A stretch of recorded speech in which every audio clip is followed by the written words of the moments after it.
Hello, race fans, and welcome to NASCAR Video Magazine. In this and every edition, we take you behind the scenes and to the front row of action in a way not available anywhere else. I'm your host, Benny Parsons. And from my living room to your living room, sit back and enjoy this very special volume in our Collector's Series. Now, here's what we have in store. My good friend and three-time Winston Cup champion, Darrell Waltrip, takes time out to share personal memories from his amazing career. We have a very rare interview with one of the true legends of NASCAR racing, the man who started NASCAR's royal dynasty, Lee Petty. There's a visit to the Daytona Racing Archives and a visit with the good old Goodyear guys who mount thousands of tires each race weekend. Now, you've heard the voice. Now, meet the man, Eli Gold, our NASCAR insider. And there's more, much more. But let's get to it with our cover story, the greatest races in NASCAR history.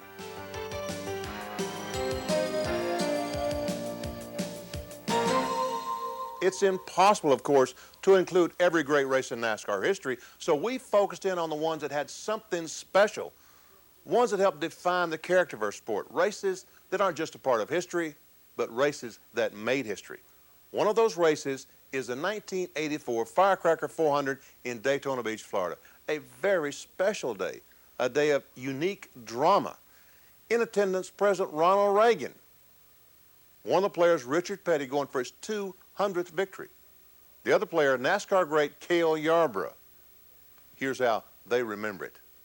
That was a very special day. President of the United States was here, July the 4th, the whole deal. But I was going for my 200th win. And, with all that stuff, that's Hollywood script stuff. It was a tough race all day. We ran good all day. And, I had Richard right where I wanted him, I thought. I was in second place, and I was going to wait to the last lap to try to slingshot him for the win, and I didn't try to pass him up until then because I knew what I had to do. He drafted by me down the backstretch, went into the corner, went in so hard he went high, and I was able to cut my car down underneath the Cale. Of course, I had to go in flat out, and when I went in flat out, the car drifted up some on me, and I had to chase it up the racetrack a little bit. And it just gave him a little bit of a draft off of me. I had been in that situation before, so I knew what not to do, to keep from wrecking the cars. So, I just stayed side by side with him, and we come down the straightaway side by side, and we go through the dog leg, and I just had a little bit shorter distance to go than he did. That beat him by a couple of 3 feet. Yeah, I was glad to be a part of it, but I certainly like to have been on the winning end of it. He was able to pull it off, and never pulled any more of them off, but I guess we used up all our luck in that one race. Throughout his career, Richard was lucky and good. And while he wasn't a factor in the outcome, his presence was a big part of what I believe, when taken as a whole, is the most dramatic race in the history of stock car racing. It was the King's last race, and funny enough, as he went off in a blaze of glory, it was a driver making his Winston Cup debut who captured the feeling of that day. Just the atmosphere and the feeling of everybody that was present that day with Richard Petty's last race and my first race, that's what I was thinking. And, it was unbelievable how many people were there and the way that everybody was reacting to Richard's very last race. And I know it sent a chill up my spine when we roared off there for the green flag. Man, it was so dramatic, so electric. Not only Richard's last ride, but after 29 races and thousands of miles of racing, the championship came down to this one final race of the season. Davey Allison had endured a grueling year and came in leading, needing only a fifth-place finish or better to win the title. His quest ended when he was knocked out in an innocent tangle with Ernie Irvan.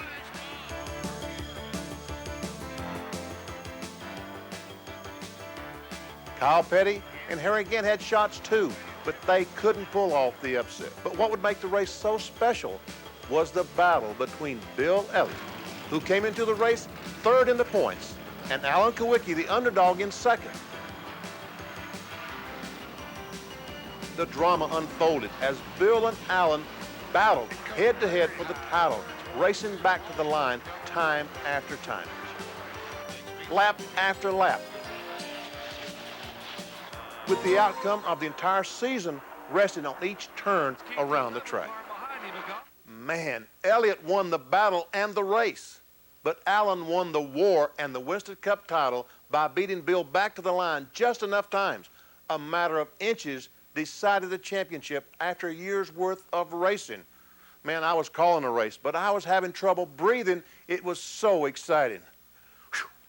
Later, when things calmed down, I visited Alan at home to talk about what that day was like.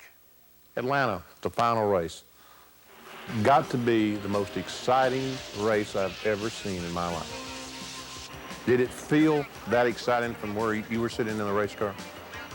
Late in the race, it did. I mean, it started off as, you know, we're just going to go run our own race. You know, just try to be smart. Don't let anyone else's performance affect what you're going to do.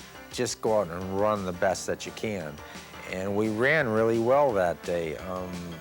After watching the tape of that race, I think up until the final pit stop or the final laps of that race, Bill and I ran almost 500 miles, probably never more than 3 seconds apart all day long.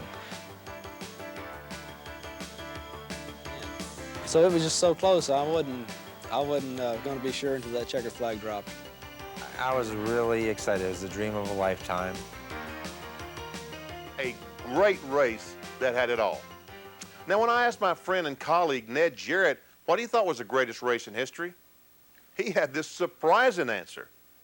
I think one of the races that deserves to go down in history as one of the better races in NASCAR Winston Cup racing is the 1991 race at Michigan when Dale Jarrett beat Davey Allison to the line. They raced side by side for about the last 5 laps, and as they came off of turn 4 for the checkered flag, Davey had him by about maybe 2 feet.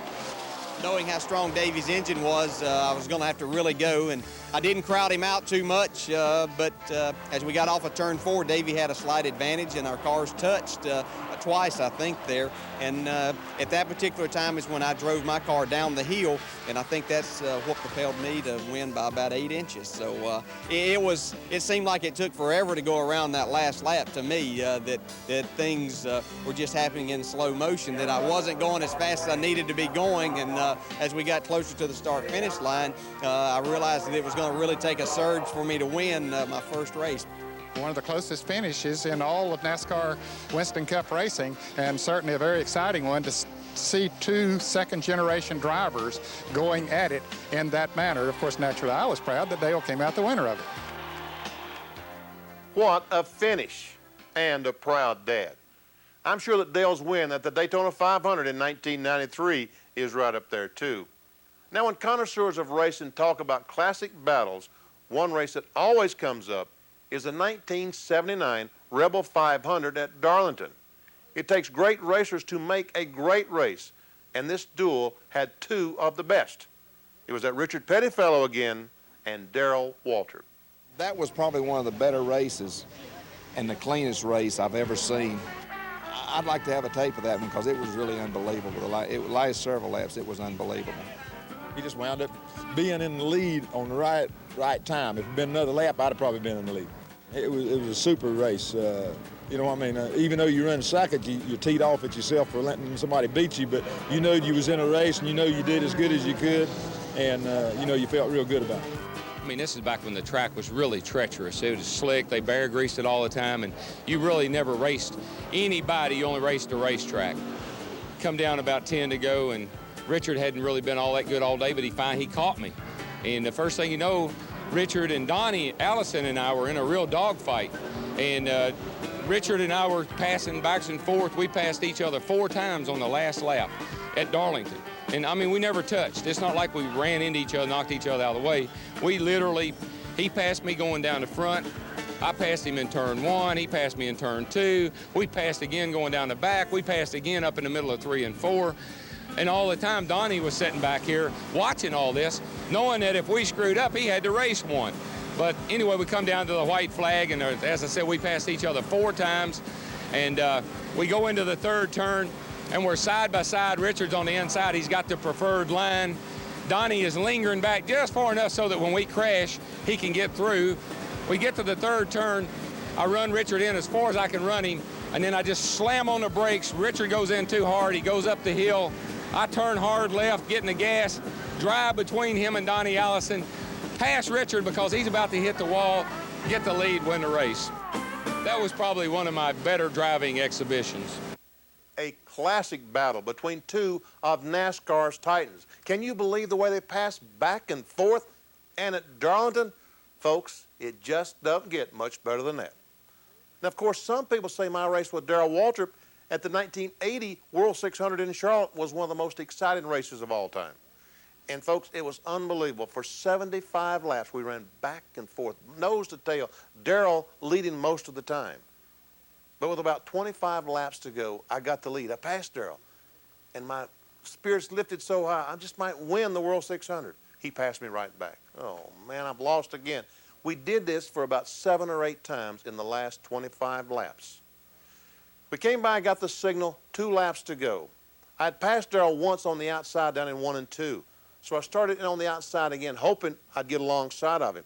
He moved up just a tick, and I tried to go under him. And I got alongside down the back straightaway. And we went in turn 3 side by side. But I had the groove, I had position, I took the lead.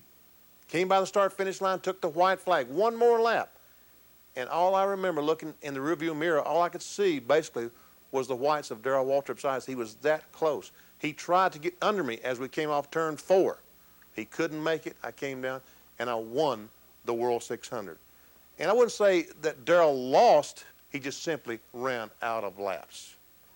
Now, when it comes to pure excitement, just raw electricity, you've got to talk about the Winston Charlotte Motor Speedway 1992 Under the Lights. That crowd was fired up and ready for some racing.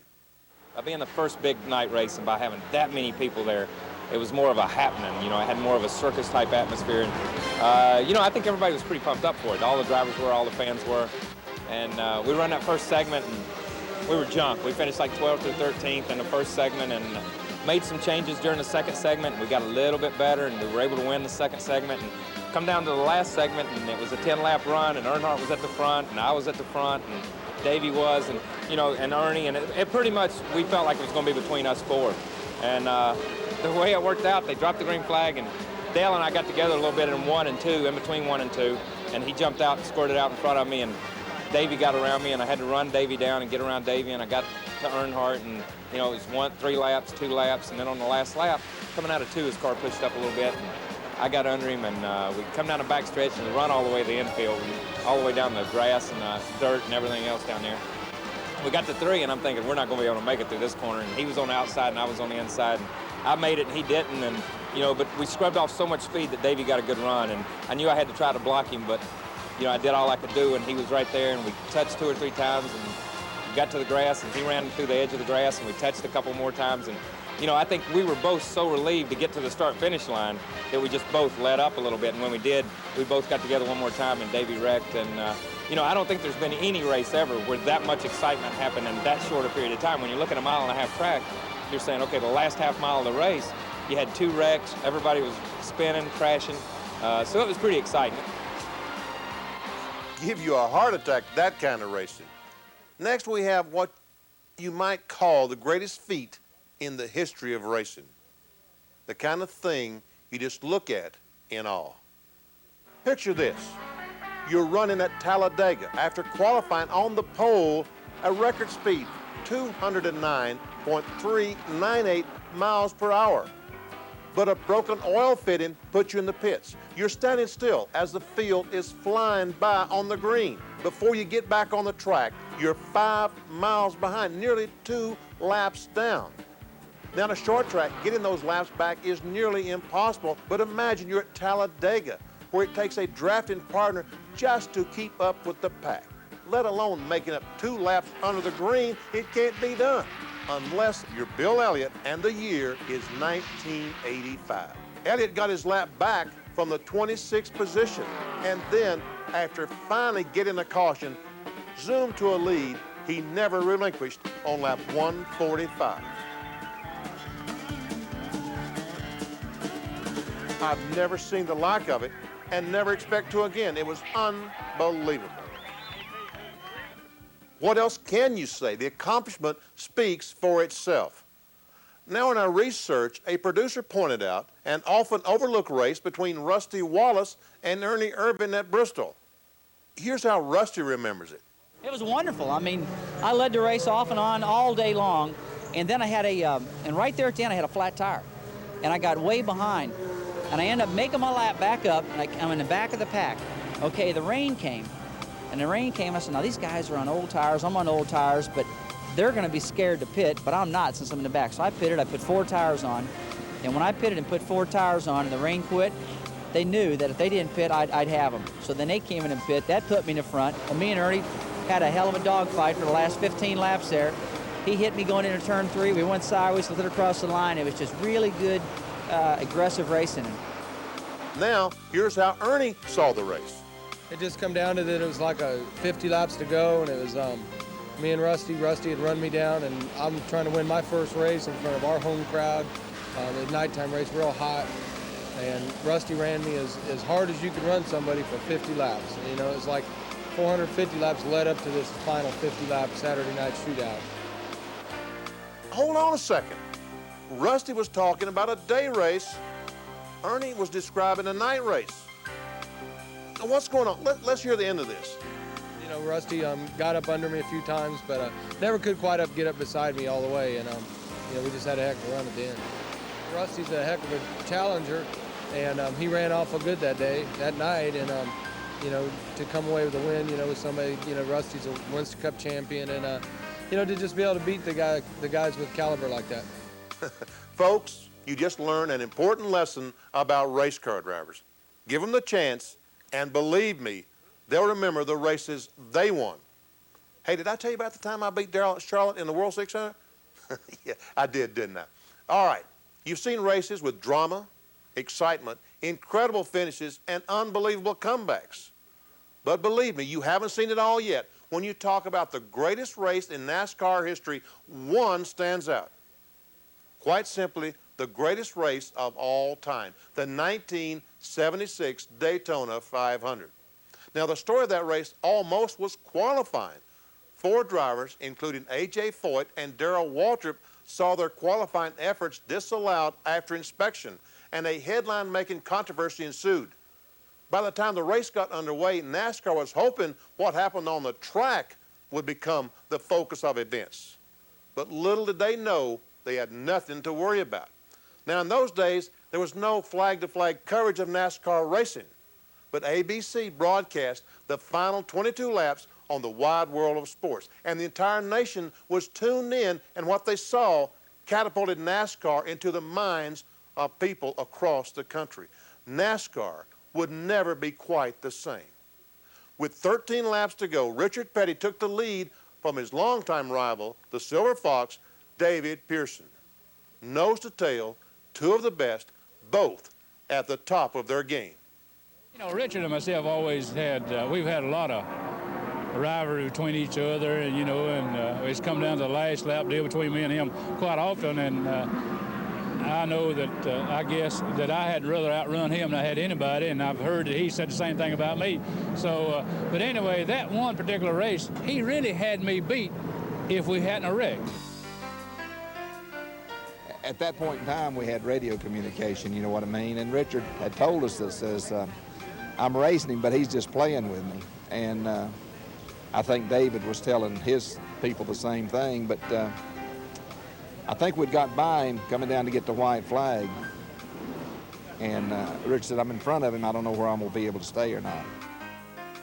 I led him across to the white flag, and we go up the back stretch, and he gets a good running start, and passes going in the 3rd corner.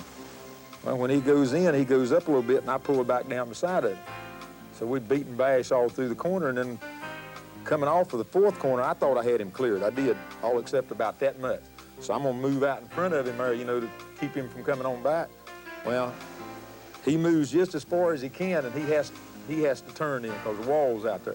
So he just does catch me on the left rear, on the right rear. And when it does, it gets me sideways, throws him into the fence. And then he spins down through there, and I get it like that, and then I get it straight. And I said, man, this is all right. About that time, that daggum thing wasn't on the ground. It was going straight, but it took off and spun backwards spun the wrong way, spun up the track, hit the track with the nose, and spun all except probably 20 yards to the racetrack. When it started spinning, I said, I'm all right. You know, it's gonna make it to the checker flag anyway. And the dadgum thing stopped, and I couldn't get it started. And David, he comes down, he spins, starts down pit road or starts toward the infield pit wall, and Joe Frazon comes by and hits him on the left front and straightens him up. Otherwise, he'd run head on in the wall. Straightens him up, he comes across the deal and gets the checker flag, and I'm sitting out there trying to get cranked up. But you run third. I know right? it. But use a lap down. Yeah. No, I finished third because Okay, but they took a lap away from us. Yeah. Yeah.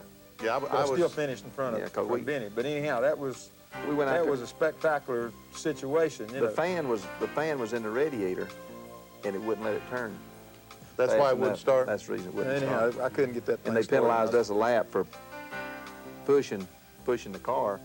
We were all out running through the grass trying to push the car, and we ended up pushing the car, getting it started, and he ran across the start-finish line, and they ended up penalizing us a lap, so he finished second anyhow, one lap down because he beat the other guy across the line. But, you know, it was just one of those deals where at that point in time, you know, it was a big race, the Daytona 500, everybody wanted to win it.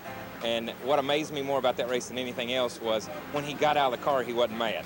I mean, I would have been slinging stuff and throwing stuff and screaming at everybody, but, you know, he got out of the car and said, hey, you know, we'll go next week. And he was tickled to death to come out of here with a second-place finish, I think. I guess that was probably about the most exciting race that I've ever run. And, of course, I'd say the most exciting one that everyone in the race and the grandstands had ever seen. Oh, I think it had a major effect on the sport because it did draw attention in areas that the sport had never gotten attention before.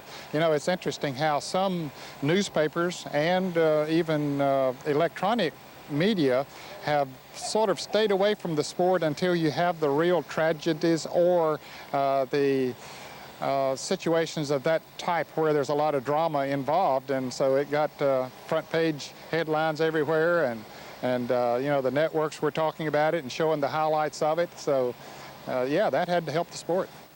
And I finished third in the 1976 Daytona 500. If Pearson had just stalled and not moved, I would have won my second Daytona 500 in a row. Well, how can you sum it all up? Really, you can't. We'll look at the 1984 Firecracker, Richard and Cale, historic. The 1992 Hooters 500, dramatic. The 1991 Michigan Champion Spark Plug 400, exciting. The 1979 Rebel 500 at Darlington, a classic. The Winston 1992, electric. Talladega 1985, unbelievable. Bristol, pick 'em. And the 1976 Daytona 500, Petty and Pearson, the greatest stock car race of all time.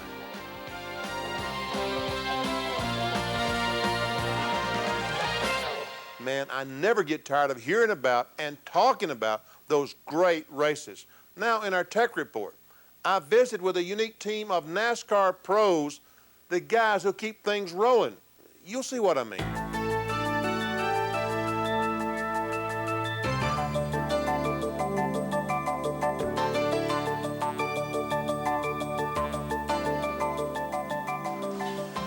Each weekend there's a Winston Cup race. The Goodyear people will mount about 2,000 tires. That's for Sunday's race and the support race on Saturday. You look at all this mass of wheels and you try to figure out, well, how do they figure out who gets a set of tires first? Here's how it works. The current Winston Cup champion, in this case, Alan Kawicki, his tires will be mounted first. Then the second place point standings. Bill Elliott, this was from 1992. Davey Allison, Harry Gant, Kyle Petty, Mark Martin, on down the line. These fellows will be mounted 4 tires. They'll go through the entire field. Each team will get 4 tires.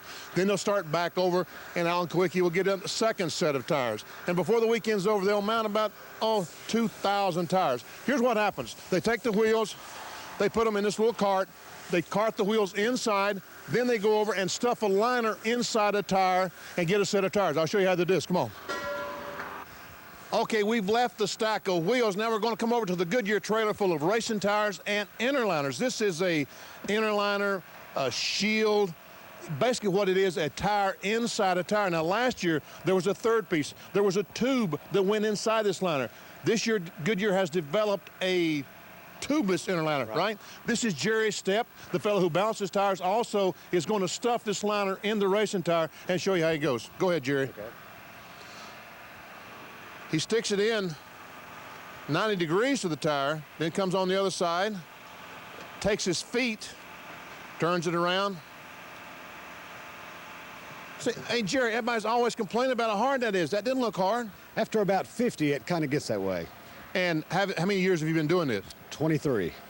Oh, after 23 years, it's a little easy. I'm afraid I would not be able to do this. The reason the liner's inside the tire, it's a safety factor. In case they lose air in the tire, the thing would go down and use the inside tire for support. Now we've stuffed the liner in the tire. Let's take it inside and show you what happens next. The wheels, the tires are brought inside. Now a tire changer picks up a tire and mounts it. Let's watch this procedure. Take it over to the tire changer. First of all, we put a little bit of a soap. A little bit of soap on the inner tire and the outer tire. This is so the tire will come up and seal against the wheel. All right, the tire is mounted. Now we got to put air in the tire. Watch this. First of all, we will fill up the inside tire. This is the stem for the inner tire. We're going to put a valve stem in the outer tire. Meanwhile, we're still putting air in the inside tire. He measures the air pressure inside the tire, puts a stem in. Okay, how many pounds do we want in the inside tire, Wayne? 55. 55 pounds in the inside tire. Now, how many pounds of air will we need in the outside tire? 35. 35. Okay. Sometimes they talk about a tire being equalized. What they're saying is that the air pressure in and the inner tire and the outer tire are the same. And that means that the inside tire is floating around in there and it will cause a vibration. Once the tire is mounted, it's rolled over to be balanced. Okay, the tire mounter has passed the tire off to the balancer. Okay, we're going to throw it on the balancing machine.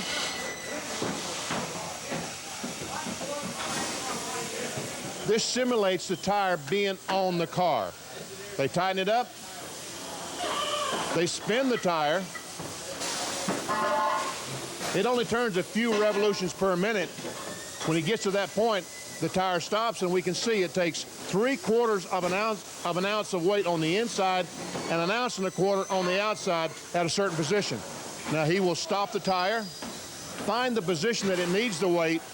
He will add 1 1/4 ounces on the outside of the tire. He will then add 3/4 of an ounce on the inside of the tire, spin the tire one more time.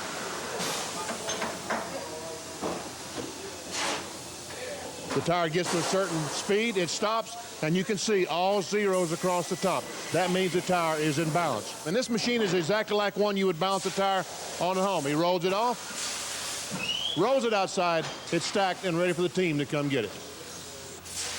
Okay, we followed the wheels, we followed the tires. They've been mounted by this Goodyear crew. And this crew is basically just like a team of Winston Cup competitors. There's about 20 of them. They all work together to ensure that the competitors have a tire that's sealed against the wheel, that the tire is in balance, because once the teams get these tires, it's critical to the performance of their car. How many times have we heard a driver or a team say, we had a bad set of tires? These fellows work as hard as they can to ensure that the teams get a great set of tires.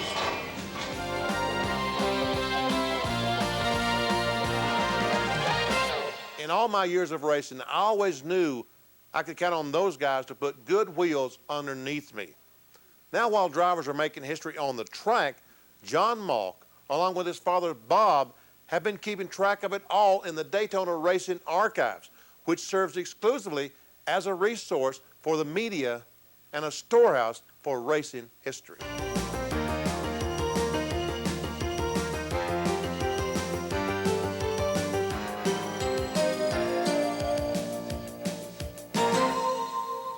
We keep all of the records of racing in Daytona Beach since 1902 on up to present.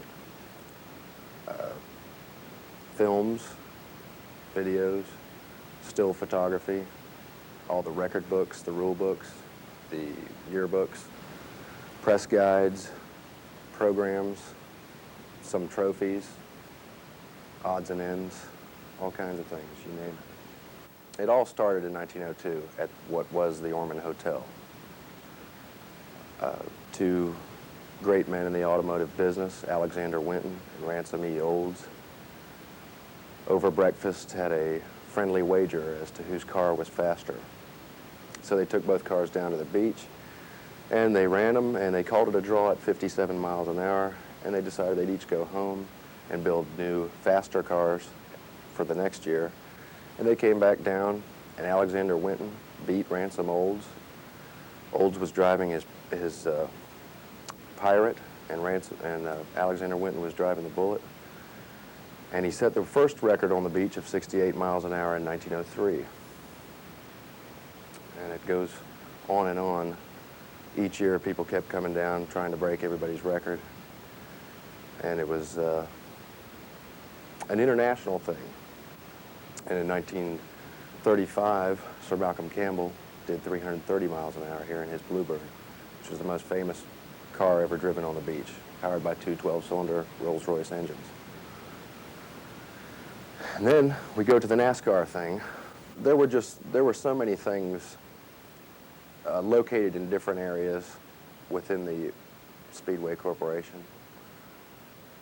And we thought that they should be brought together and housed in one location so that it would be easier for researchers and people who wanted information to retrieve that information. And in 1988, August of '88, we started the Archives Department. This is very important. The history of racing in this area, the history of racing, period, in the United States. It's extremely important. And what gives me satisfaction overall is the fact that this stuff will be preserved because I'm here doing this for future generations to see.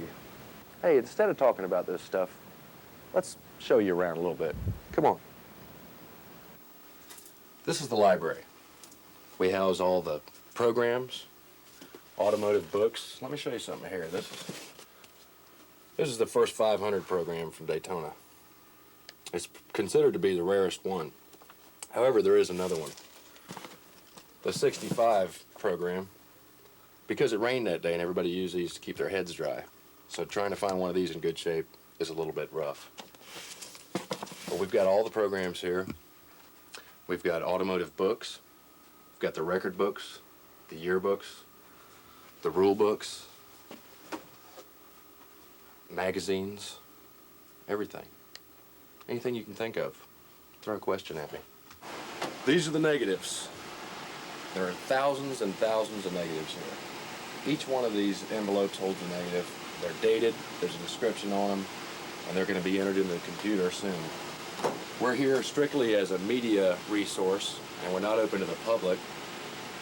But this is NASCAR's best documentation of their history. Everything is here from 49 on up to present. We've got slides and we've got the negative collection. And we've got earlier stuff than that. These are all our videos, our 3/4-inch video of all the races, most of the races. And over here, these are all proof books. And proof books are contact sheets made from negatives of the more recent races from the 70s and 80s and 90s. And down here, more negatives. A lot more negatives. More negatives up here from the 60s. All these books are full of negatives. the 60s, they looked like this. 2/4 inch, 2 1/4. And then the proof books. Pull a proof book down here from the 60s and just to give you an idea what these look like. And there's the King in 66 with his Plymouth. This is a kind of a special section of the archives. This is dedicated to Bill France Sr. And this is Bill with Lee Iacocca back when he was with Ford Motor Company in 1965. This is Bill with President Nixon. A letter from Jimmy Carter. Bill France Sr. with Rosalind Carter. Bill France Jr. with George Bush. Bill France Sr. with President Reagan. And a portrait of the France family with President Reagan. Okay, you think you've got collectibles? Here we are in our storage room. Let me show you this. These are the timing clocks that NASCAR used to use in the 50s and 60s to time the cars as they made their qualifying runs. And these are timing lights that were actually used on the beach.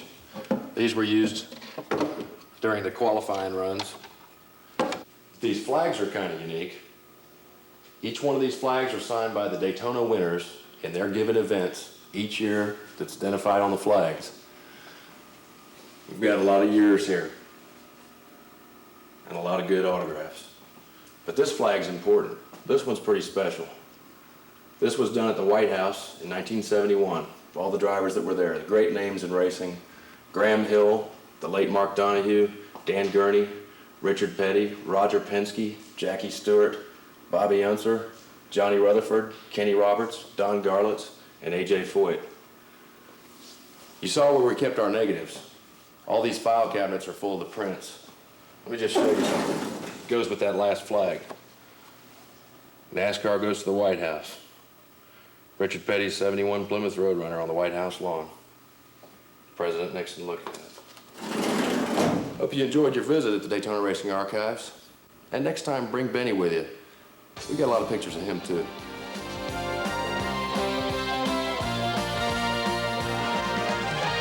Thanks, John. I'm going to take you up on that sometime. A man who has made more than his share of NASCAR history is my good friend, Darrell Waltrip, our driver profile.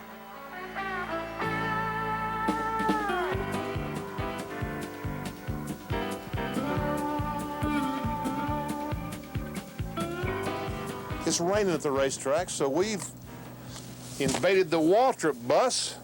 I'm holding Sarah, Jessica, Stevie back coloring. Thought we'd talk to Darrell Waltrip about his career in racing and where he's going from here. Darrell, is it still fun? Yeah, it's a lot of fun. You look very... yeah, I do, don't I? You look very good there, Ben. It's pretty, no. pretty becoming to you. and you're not too old, I promise you. Yeah, I love racing, and I think I've told you this before, but when I got hurt there in '90 and I was away for a few weeks, it really came really clear to me that just how much I loved racing and how much it means to me, how much it means to my family. Stevie and I were very miserable during that period of time when I had to sit at home and watch the races on the couch and watch somebody else drive my car. And I think the most disappointed I ever was in Daytona, the 4th of July, the weekend I got hurt. I was unconscious for some time. I woke up, I'd just come out of the operating room. I woke up and the race was coming on TV. And I started to cry. I said, I cannot believe they're having this race and I'm not there. They're gonna have it without me, whether I'm there or not. And I was so devastated. That my car was getting ready to start a race that I wasn't gonna be in it. And that never happened to me before. I mean, I'd always, I was on a real long streak of like 500 starts or something. And so it really was emotional for me to be out of the sport there for a little while. But it also was very good for me because it made me come back really with a little bit of a vengeance. People have a tendency to write you off, say you're too old and you don't want to do that anymore. But I tell you, I still have as much fun, I still get as excited, and I still want to win as badly as I ever did. So you think that race car drivers are born with natural ability to drive a race car? Good ones are. Really? Oh, I think so. You know, what I like is I can go out in a car, and other drivers can too. I'm not, don't misunderstand me. Great drivers, good drivers can go out in a car, and the car can be junk, but you don't ever know it. They go around the racetrack, they compete, they do a pretty darn good job, and the car may not been, any other driver would have wrecked the car or parked the car, one or the other. There's just something about, I think, a really good driver, he makes it look so easy. He goes around the racetrack and the car just looks like it's floating around the racetrack. And that's natural ability. That's being able to put that car right to the edge, but not over the edge. And that's something that a lot of drivers can't distinguish, is where is the edge? And all of a sudden they're over it and they're in trouble. But the great ones, they're always on the edge, but they're never over the edge. But I won the first race in Nashville in 1975, driving my own car. That was still your car? Yeah, that was a terminal transport car, and Jake Elder was the crew chief on the car. We won again in 75 at Richmond, Virginia. The car was still the terminal transport car. It was still my car, but we had made the deal with Dyegard in July. That race was in September, and even though it was my car, it was their engine, and it was still kind of my deal. I'd already signed up to drive for them, and so they got credit for the win. But we actually won 2 races in 75 with our own stuff. But the first race we run was Daytona, and I think we won the qualifying race in 76. Then in that year, I only won 1 race that whole year, and that was Martinsville. Then in 77, I was very upset in 76 because when we did run, we ran well, but the car would always break. So I went on a mission to find me an engine man, and I found Robert Yates. Well, I didn't find him. I'd known Robert from, you know, stuff I'd done up at Junior's, buying used parts and whatnot. Got just hot and heavy after Yates, and got Bill Gardner hot and heavy after him, and we hired Yates, and he came to Florida, and we worked the first part of 77 down in Florida, building all of our engines and traveling out of Florida. Then about the middle of the season there, we found a shop that up by the Charlotte airport, and Dyegard bought that, and we moved the whole operation up to Charlotte, all during the 77 season, which we won 6 races in 77. So you felt like in 1977 you've arrived? I came into my own. I felt, you know, I learned a lot about, in 77, I learned that you don't have to have the fastest car to win the race, that you can win the race by being smart, by being in the right place at the right time, and that you didn't always have to have the best car to win the race. That's probably the biggest thing I learned that year. So when did you go with Junior? What year did you? 81, was that 81? 81. That was incredible. I mean, we so started you and off... Junior just hit it off. Oh, yeah. Well, you know, it's of course, this is the arrogance that I had at that time, but I remember going up to Junior's, and Tim Brewer was there, and Harold, and a bunch of them were there, and we were looking at the cars, and they had won 14 poles and 6 races in 1980. That's what they had done. And I remember walking around looking at the cars and said, what do you think? I said, well, boys, y'all do it all wrong as far as I can tell. I said, I'm going to win 14 races, and we might win 6 poles. And just being, you know, arrogant, cocky, whatever you want to call it.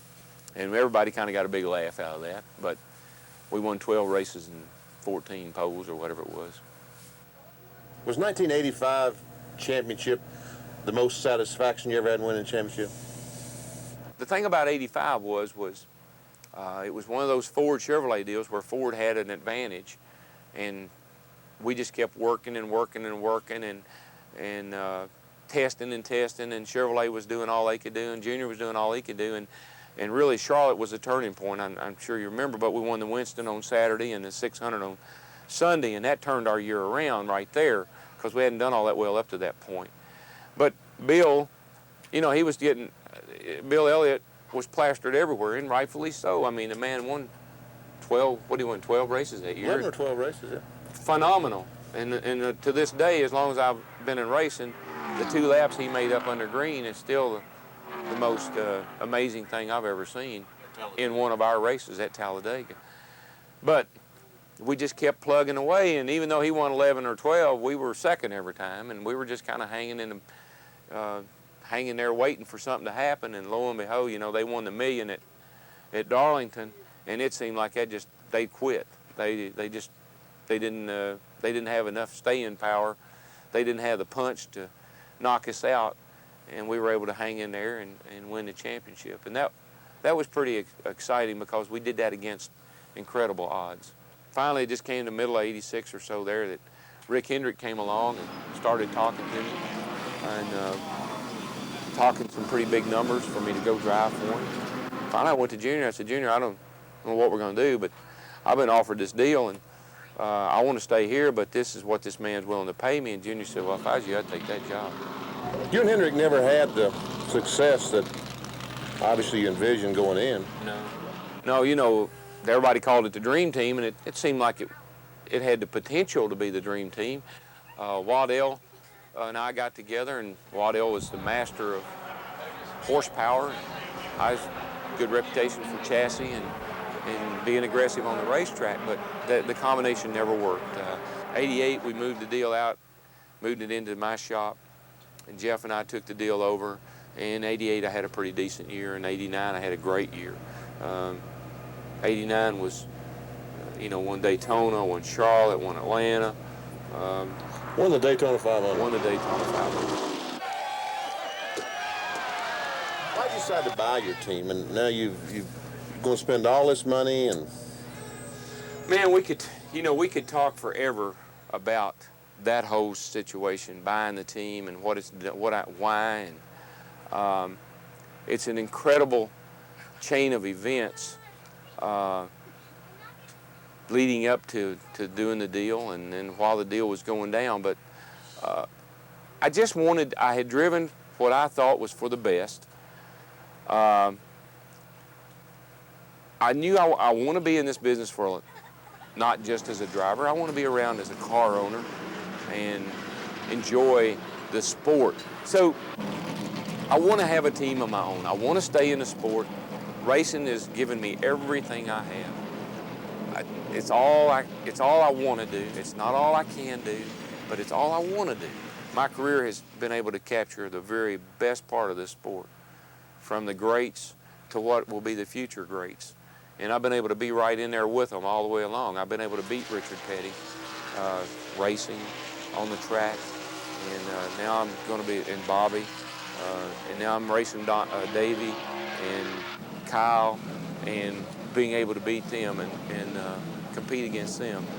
So what I want to be remembered for, first, I want to be remembered for being honest, sincere, and competitive.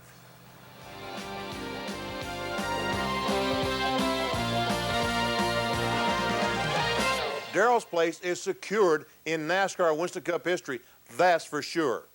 Next, Dr. Jerry Punch talks to a man who's witnessed his fair share of NASCAR history, the voice of MRN Radio, plus a whole lot more, a man on the go, Eli Gold.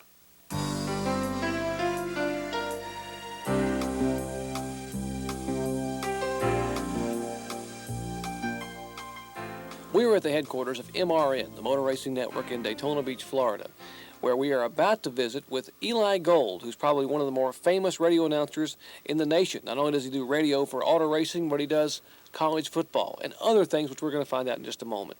Eli, MRN has been around for a lot of years, but how long has Eli Gold been involved?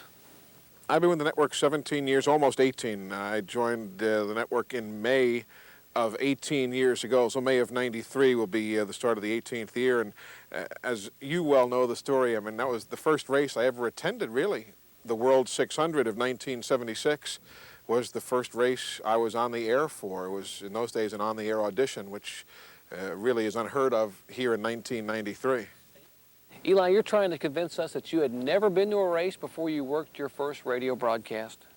I really hadn't. Well, let me rephrase that in saying I had visited the Martinsville Speedway for one of their old doubleheaders. Steve Wade, who I had happened to know through my hockey days, said, why don't you come out to the racetrack? And that was a doubleheader. There was a modified race and what used to be called the Late Model Sportsman Series. At the first Winston Cup race I ever attended, was the one I was on the air for in May of 1976 at the Charlotte Motor Speedway in the days when MRN still broadcast at Charlotte. And having grown up in Brooklyn, New York, I just learned to like the sport by watching those few laps that they used to show you on Wide World of Sports on a Sunday afternoon or a Saturday afternoon, sandwiched in between wrist wrestling from Petaluma and the Duke Kahanamoku Surfing Classic in Hawaii. They'd take you to Darlington for 18 laps or 10 laps from Daytona or something.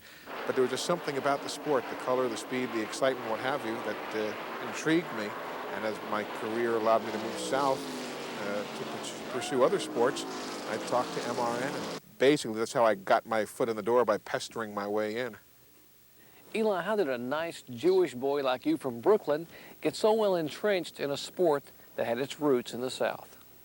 It's interesting. Again, the basic interest was there. I used to enjoy watching motorsports. I had had an occasion over the years to visit Freeport when they used to have a racetrack.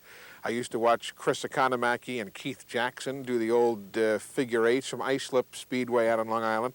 I just kind of liked it. You know, why does anybody like something? I just found motorsports intriguing growing up. And when I had the opportunity to move south to pursue my hockey broadcasting career, I applied to MRN and said, listen, I think I can do play-by-play of your sport, not knowing whether I could or I couldn't, not knowing a harmonic balancer, if it would fall off a car and end up at my feet. I knew nothing about the technical of the business, just that I wanted to follow the sport. And they said, well, had you ever done any racing work before? And I said, certainly I had. Of course, certainly I hadn't. But I waited a few days and I called back. Jack Arute was the general manager of MRN at that time, now of course working for ABC. And I called Jack and I said, listen, I can't find my racing tapes. I said, they're somewhere. I can't, of course they didn't exist. But I said, I couldn't find them. Would you take a hockey tape? And I guess the thinking was, if you could do a hockey broadcast and keep up with the speed of the National Hockey League, you could probably keep up with the speed of a Winston Cup race. So I sent Jack a tape of, I believe it was a St. Louis Blues Boston Bruins game. I was doing the Blues games at the time on television, and I said, here's a tape, and he listened to it and said, okay, come on to Charlotte in May. We'll put you on the air. If things work out, we'll keep you. If they don't work out, you're gone. So that May, I walked into the Charlotte Motor Speedway. Barney Hall and I were working the turns. Of course, we're now in the booth together. Not good news for Davey Then we House. had Ken Squire and Jack Arute in the anchor booth at the time. The pit reporters were Charlie Harville, the broadcaster from the Carolinas, and Bob Myers, who of course is predominantly known as a writer for Circle Track and other fine magazines. That was the broadcast crew that day. And I really don't remember all that much of what I said, but apparently I didn't embarrass myself too badly, because here we are almost 18 years later. Eli, you do motorsports. Let's see, you said you do football and basketball for the Crimson Tide of Alabama. How do you juggle the schedule? Well, it's a logistical nightmare, but it is a nightmare that you overcome by the use of private planes and by the use of budgeting your time as judiciously as you can. Usually what happens is on a conventional week during football season, when I'm in Birmingham on Monday, I'll go to practice. Monday nights in Birmingham, I'll host the Gene Stallings talk show. Then Tuesday, I come to Daytona, but I'll bring with me on the airplane statistics to prepare for the football game of that coming weekend. So while I'm flying back and forth, I'm filling out my spotter's chart or going over stats, whatever it might be. Wednesday, I'm back in Birmingham, and again, I'll drive to Tuscaloosa and catch the football team's practice. Then Thursday, I go to the racetrack for the Thursday night radio show. I stay there Friday. I will work at the racetrack Thursday and Friday, getting interviews and all the preparation I can do for the weekend's MRN broadcast. Then late Friday afternoon or early evening, or sometimes late Friday night, depending on what the schedule is, I'll hop on an airplane, fly to wherever Alabama is playing, get there sometimes Friday night, do the ball game on Saturday, be it morning, afternoon, or evening, and then right after the game, head back to the airport, fly back to where the race is, do the race, and then return home Sunday evening. I'm sure people must kid you a little bit, but do you have time for hobbies? I mean, what would your hobbies be? Aerobics, fitness, ballet? You know, for me, a break is just staying home. I mean, I stay home, We've been building a home in Birmingham, so we've been, overseeing to some degree the building of the house. Spend time with the baby, which, you don't get enough time to do in real life, it seems. But really, to me, just staying at home with the family, whether it's just sitting in the house and talking or, driving around town, it's nothing overly glamorous. But when you spend 250 some odd days a year on the road, whatever it comes out to, my hobby is staying in Birmingham and staying at the house. Everyone likes to think that they have left their mark or made their mark in their chosen profession. How would Eli Gold like to be remembered? I guess as a guy who made people smile, made them laugh every now and then, but still managed to get the story of the race, of the game, of the event across to the listeners. I love radio. It's a wonderful medium. It's in many regards a very romantic medium, and it really deserves a lot of hard work. And if you can get the story across, but at the same time make people chuckle just a bit or have a good time with it, let the personality come through, it makes for a pleasant listening experience. And hopefully I can be remembered as one who told the story, but also had folks enjoy themselves and chuckle and laugh a little bit and really kick back and enjoy.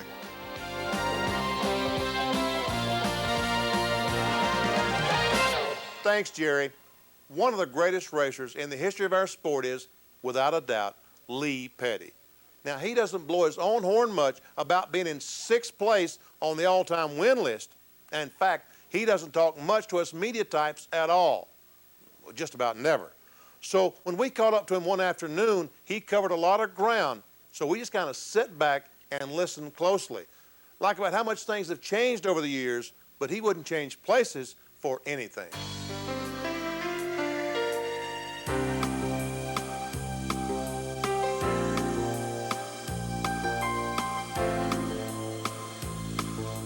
Now, Lee talked about in his racing days, when they call this sport stock car racing, they meant stock car racing. Oh, well, we had to win. We go to the racetrack and we was looking to have enough food, enough gas to get to the racetrack. That's the truth. In other words, we even carried our sandwich with it. We even, when we left home, we drove the race car to the racetrack. I drove a race car all the way from here to California and raced. I drove it all the way to New York, raced, Canada, everywhere, and drove the race car. We didn't have no luxury at all. Especially in 1949 and 50, didn't nobody. I could go down to the Chrysler place and buy a Plymouth for $900. And I could take that car and win races with it. Of course, didn't pay but $1,000, but I didn't have nothing invested. See what I mean? Now, they got $1 million invested in these cars, and the most they can win is about $75,000. Now, which is the best percentage? I was in it at the right time. Lee remembered what it was like seeing the Daytona International Speedway for the very first time.